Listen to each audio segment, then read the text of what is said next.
السلام علیکم ورحمۃ اللہ وبرکاتہ۔ الحمد للہ الحمد للہ الحمد للہ کفا وسلام علی عبادہ الذین اصطفیٰ، اما بعد۔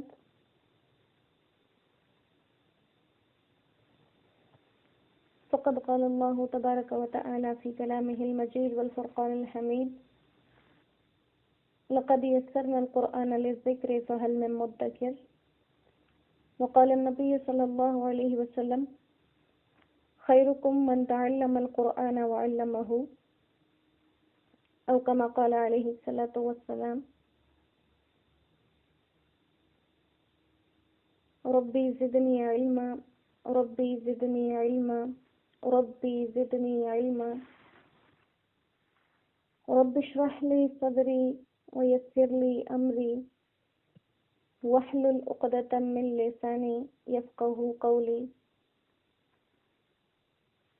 ربی یسر ولا تعسر وتمم لنا بالخیر وبک نستعین وبک نستغیث۔ اللہم صلی علی سیدنا و مولانا محمد کلما ذکرہ الذاکرون، وصلی وسلم علی سیدنا و مولانا محمد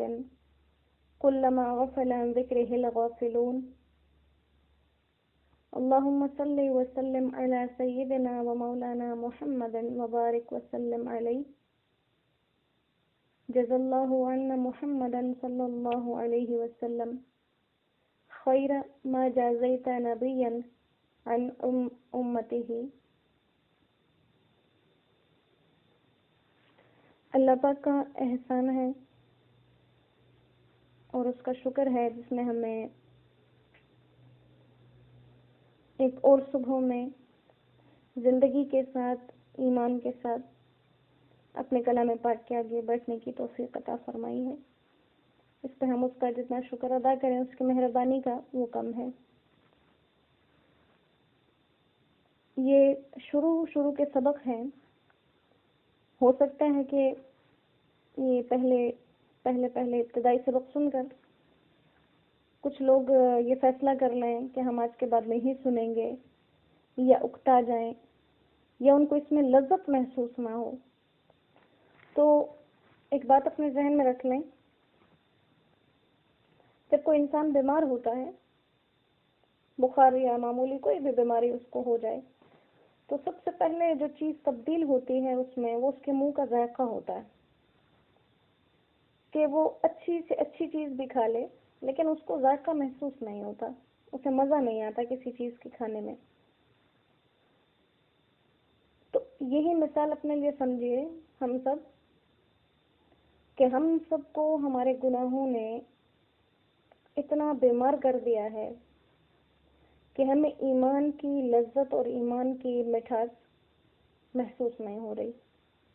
ہمیں قرآن میں مزہ نہیں آ رہا۔ جیسے ہم بعض اوقات کہتے ہیں نا، نماز پڑھ رہے ہیں دل نہیں لگتا، قرآن پڑھنے کو دل نہیں کرتا، ذکر کرنے میں دل نہیں لگتا۔ تو یہ جو دل نہیں لگنا ہے، یہ ایسا نہیں ہے کہ قرآن میں کوئی کمی ہے، یا نماز میں کوئی کمی ہے، یا ذکر میں کوئی کمی ہے۔ یہ کمی ہمارے اندر ہے۔ ہم گناہوں کے اتنے بیمار ہیں کہ ہمارے منہ کا ذائقہ خراب ہے، ہمیں ایمان کی لذت محسوس نہیں ہوتی۔ تو انشاءاللہ کوئی بھی انسان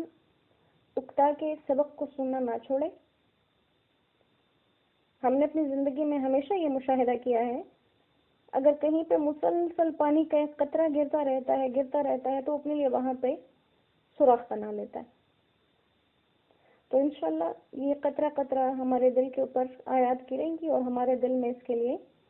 اللہ سبحانہ و تعالیٰ ایمان کی جگہ بنائیں گے۔ سورہ نساء ہے، آیت نمبر 7۔ مکمل دھیان اور توجہ کے ساتھ بیٹھ جائیے، کیونکہ جب ہم قرآن کی محفل لگاتے ہیں فرشتے وہاں پر آ جاتے ہیں اور اللہ سبحانہ و تعالیٰ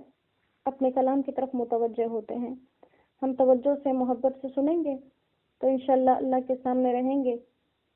اور اگر ہم بے توجہی سے سنیں گے، اللہ ہم سے منہ پھیر لیں گے، تو اللہ ہمیں بد نصیبی سے اپنے حفظ و امن میں رکھے۔ اپنا قرآن پاک کھول لیجیے اور اپنا رجسٹر یا کاپی جو بھی جس کے اوپر آپ کچھ لکھتے ہیں اس کو بھی کھول لیجیے، مکمل دل کے کانوں سے محبت اور توجہ سے اس کو سن لیجیے۔ اعوذ باللہ من الشیطان الرجیم، بسم اللہ الرحمن الرحیم۔ للرجال نصیب مما ترک الوالدان والاقربون وللنساء نصيب مما ترك الوالدان والأقربون مما قل منه أو كثر نصيبا مفروضا وإذا حضر القسمة أولو القربى واليتامى والمساكين فارزقوهم منه وقولوا لهم قولا معروفا وليخشى الذين لو تركوا من خلفهم ذرية ضعافا خافوا عليهم فليتقوا الله وليقولوا قولا سديدا إن الذين يأكلون أموال اليتامى ظلما إنما يأكلون في بطونهم نارا وسيصلون سعيرا۔ دوبارہ سے آیات کی طرف اشارہ ہے۔ یہاں پر آیات میں مرنے کے بعد کوئی انسان مر جائے اس کے مال کو کیسے تقسیم کیا جائے گا، آگے آنے والی چند آیات میں اس بات کا ذکر ہے۔ للرجال نصیب، مردوں کا بھی حصہ ہے، مما ترک الوالدان، جو ماں باپ چھوڑ کر مر جائیں اس مال میں، والاقربون، اور جو رشتہ دار چھوڑ کر مر جائیں، وللنساء نصیب، اور عورتوں کا بھی حصہ ہے، مما ترک الوالدان، جو مال ماں باپ چھوڑ کر مر جائیں، والاقربون، اور رشتہ دار، مما قل منہ، چاہے وہ مال تھوڑا ہو، او کثرا، یا زیادہ ہو، نصیبا مفروضا، یہ حصے مقرر کیے ہوئے ہیں۔ وَإِذَا حَضَرَ الْقِسْمَةَ، اور جب تقسیم کے وقت حاضر ہو جائیں، اولو القربہ، کوئی دوسرے رشتہ دار، والیتامى، اور یتیم، والمساکین، اور محتاج، فارزقوہم منہ، تو ان کو بھی کچھ دے دو، وقولوا لہم قولا معروفا، اور ان سے بات کہو بہترین، ولیخشى الذین، اور ڈرنا چاہیے ان لوگوں کو، لو ترکوا من خلفہم، اگر وہ اپنے بعد چھوڑ دیں، ذریۃً، اپنی اولاد کو، ضعافاً، کمزور، خوفوا علیہم، تو ان پر ڈر رکھیں، فلیتقوا اللہ، تو ڈرتے رہیں اللہ سے، ولیقولوا قولا سدیدا، اور بات کہیں بالکل سیدھی۔ ان الذین یأکلون اموال الیتامى، بے شک وہ لوگ جو یتیموں کے مال کھاتے ہیں، ظلماً، ناحق طریقے پر، انما یأکلون فی بطونہم نارا، وہ اپنے پیٹوں میں آگ بھر رہے ہیں، وسیصلون سعیرا، اور ان قریب اس آگ میں داخل بھی کیے جائیں گے۔ یہاں پہ بتا دیا اگر کوئی انسان مر جائے اور مال چھوڑ کر مرے تو اس کے ورثاء میں سے جتنے مرد اور عورتیں ہیں ان سب کو میراث ملے گی۔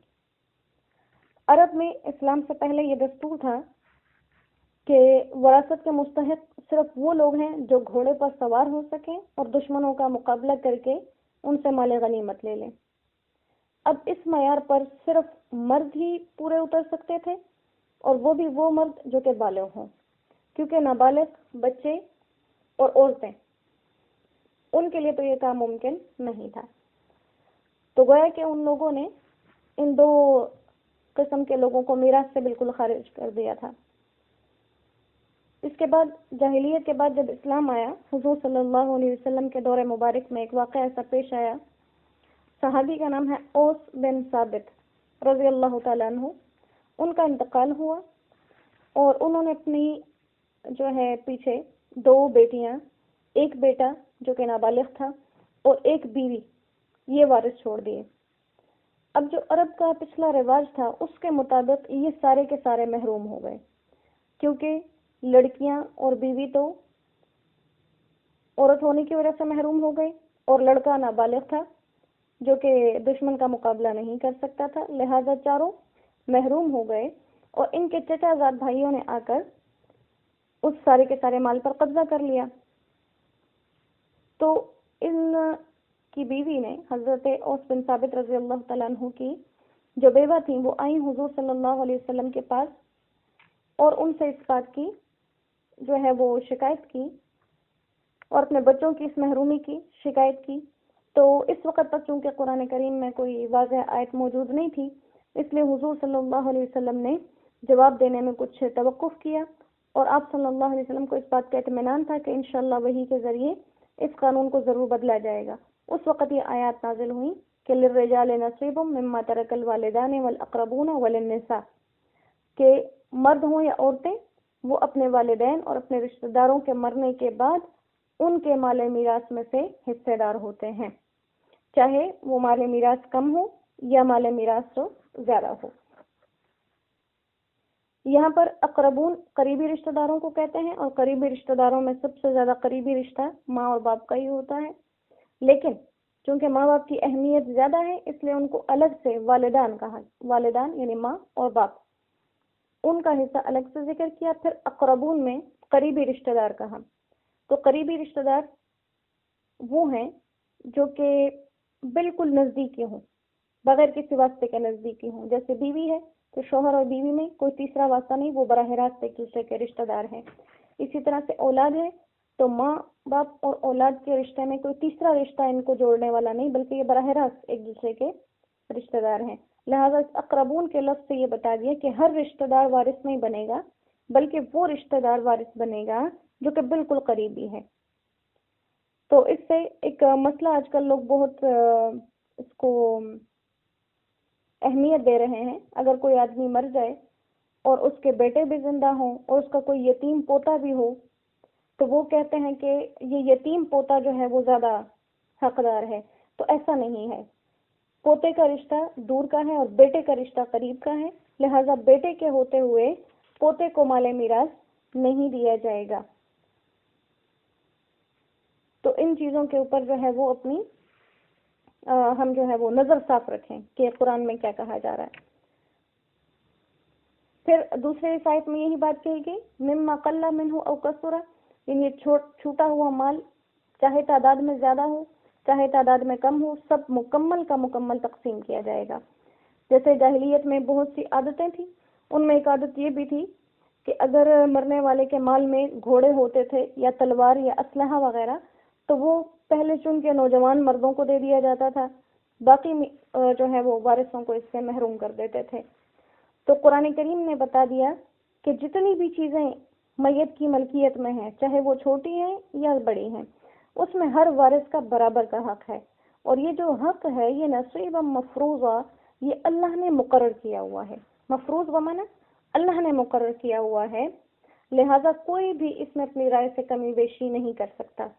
فرض وہ چیز ہے قرآن کے اندر جس میں ہم تبدیلی یا کمی بیشی نہیں کر سکتے، جیسے نماز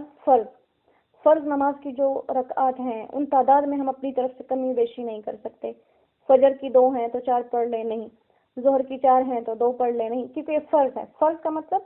کہ جس میں اپنی مرضی سے کوئی تبدیلی نہیں کی جا سکتی۔ پھر ساتھ میں یہ بتا دیا کہ چونکہ قریبی رشتہ داروں کے حقوق ہیں، دور والوں کے نہیں ہیں، تو اس سے یہ ہو سکتا ہے کہ جب کبھی میراث تقسیم ہو رہی ہو تو اس وقت کوئی دور کا رشتہ دار ہو جو کہ غریب ہو، یا کوئی یتیم رشتہ دار وہاں موجود ہے، تو جب دیکھے گا کہ سب لوگوں کو حصے مل رہے ہیں، مجھے نہیں مل رہا، تو ہو سکتا ہے وہ کیا ہو جائے، تھوڑا سا غمگین ہو جائے۔ تو اللہ سبحانہ و تعالیٰ نے اس کے اس مسئلے کو اس طرح حل کیا کہ وَإِذَا حَضَرَ الْقِسْمَةَ أُولُو الْقُرْبَى وَالْيَتَامَى وَالْمَسَاكِينَ، اگر یہ تقسیم کے وقت کوئی قریبی رشتہ دار جو کہ میراث میں شامل نہیں ہے، یا کوئی یتیم جو وارث نہیں بن رہا ہو، یا کوئی دوسرا مسکین موجود ہوں، تو ان کو اپنی طرف سے کیا کر دو، کچھ تھوڑا بہت مال اس کو دے دو، کیونکہ میراث جو ہے یہ بھی وارثوں کو بھی تو بغیر محنت مشقت کے مل رہی ہے، تو اس کا شکرانہ بھی یہ ہے کہ وہ کسی اور کو بھی اس میں سے صدقہ اور خیرات کے طور پر دے دیں۔ اور یہ جو صدقہ اور خیرات کے طور پر دیں گے تو یہ مکمل مال میں سے اٹھا کر نہیں دے دیا جائے گا، بلکہ ہر انسان کو جب اس کا حصہ ملے گا پھر اپنے اس حصے میں سے وہ اپنے اپنے حصے میں سے دے دیں۔ تو اسی طرح یہاں پر جو پوتے والا مسئلہ تھا، اگر کسی کا پوتا ہے اور بیٹا بھی ہے تو وہ اس کو جو ہے اپنی طرف سے وہ بیٹے اس یتیم پوتے کو اپنی طرف سے کچھ دے سکتے ہیں۔